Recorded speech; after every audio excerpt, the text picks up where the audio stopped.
the past several days, tensions along the Pakistan-Afghan border escalated into one of the most serious confrontations in recent years. What began as competing claims of cross-border fire and retaliatory action gradually evolved into a structured and publicly articulated military response by Pakistan, accompanied by an unusually clear strategic communication posture. According to statements attributed to the Afghan interim authorities, their forces initiated what they described as retaliatory operations along multiple points of Pak-Afghan border, including sectors opposite Paktia, Khost, Nuristan, and Nangarhar.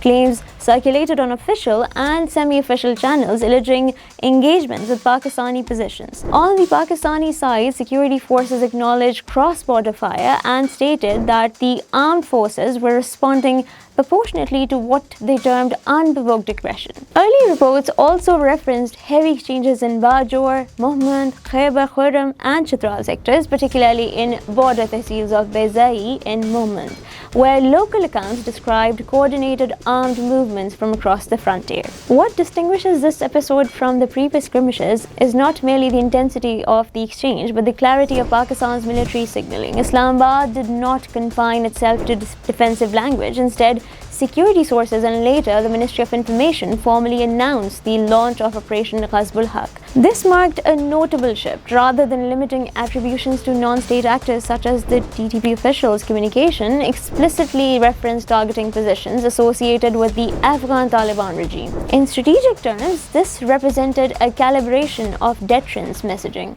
The Ministry of Information remained consistently active throughout the escalation. Officials' briefing outlined geographic sectors, types of targets, and claimed battlefield outcomes.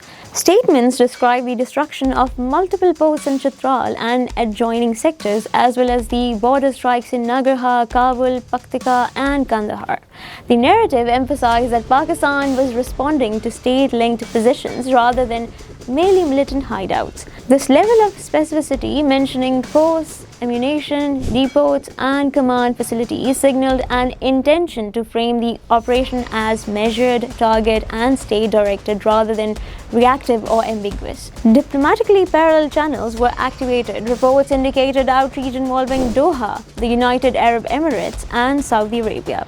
A call level between Qatar's Ministers of State from Foreign Affairs and Pakistan's Deputy Prime Minister and Foreign Minister took place during the height of tensions. Along officially described as the discussions on bilateral and regional matters, the timing suggested that the regional actors were seeking de-escalation. Shortly thereafter, reports emerged that the active skirmishes had halted, although no formal ceasefire de-escalation was issued. From strategic studies perspective, several themes emerged. First, Pakistan's response reflected a deliberate attempt to reinforce deterrence credibility by clearly identifying state-linked targets rather than attributing all instability to non-state proxies. Second, the synchronization between military action and information policy indicates maturation in strategic communication. Third, the rapid activation of diplomatic channels underscores the continued relevance of Gulf states as intermediaries in South Asian crisis. As the situation stabilizes, the broader question is whether this episode establishes a new deterrence equilibrium or merely pauses a recurring cycle of confrontation.